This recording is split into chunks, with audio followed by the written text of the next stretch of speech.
देखिए, हमने इस मामले को संज्ञान में लेते हुए वक्फ बोर्ड के चेयरमैन से हमारी बात हुई है और वो इसको अदालत में चैलेंज करने जा रहे हैं। ये वही मसला है, क्योंकि इलेक्शन करीब आ रहा है, प्रदेश का माहौल बिगाड़ने की साजिश है, वोट को पोलराइज करने की साजिश है।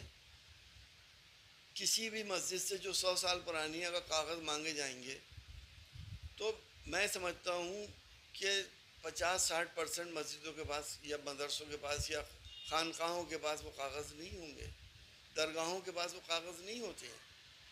500-500 साल पुरानी मस्जिदें यहाँ पर हैं और बड़ी बड़ी मस्जिदें हैं, चाहे वो दिल्ली की जामा मस्जिद हो, चाहे मुरादाबाद की जामा मस्जिद हो, या और जो हिस्ट्री के अंदर जिनका इंदराज है, क्या उनके कागज़ महफूज हैं?